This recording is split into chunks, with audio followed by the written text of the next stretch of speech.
Avec les Sentinelles, la série de genre s'invite de manière affirmée dans la fiction française. Pour le meilleur ou pour le pire, je vous dis tout dans cette vidéo.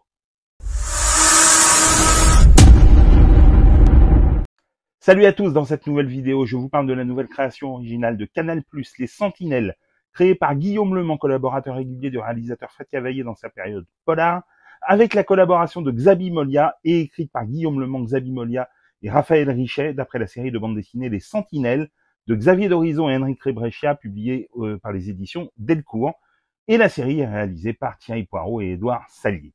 Dans cette série extrêmement ambitieuse qui réunit notamment Louis Pérez, vu dans Germinal, Thibaut Évrard, qu'on a adoré dans Escort Boys, Kassem Oteklin, Pauline Etienne ou encore Noam Morgenstein de la Comédie Française, nous sommes plongés au début de la Première Guerre mondiale. Le soldat Gabriel Ferraud, grièvement blessé, est sélectionné pour participer à un programme ultra secret de l'armée française qui vise à créer des combattants d'un genre nouveau.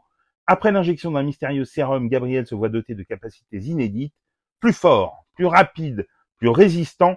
Il rejoint une unité d'élite composée de soldats augmentés, des sentinelles, mais il va très vite être confronté à une réalité terrifiante qui risque de faire basculer le cours de la guerre.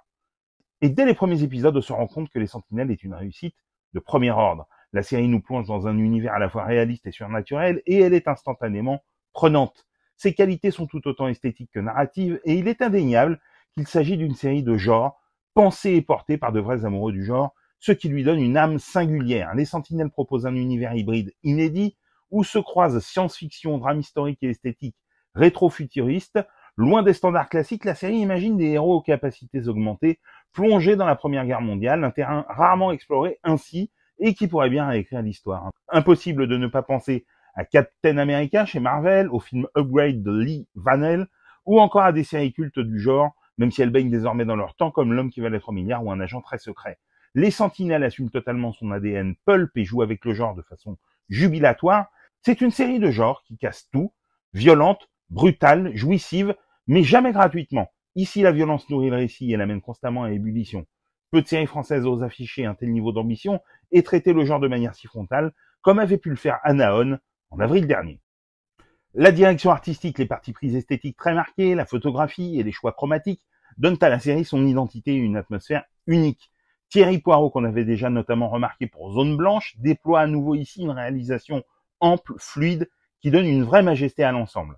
Alors bien sûr, on pourra reprocher à la série un rythme sinusoïdal qui pourra en déconcerter certains, voire en laisser au milieu du parcours, mais c'est justement cette respiration qui permet de mieux savourer ces moments de tension et de spectacle.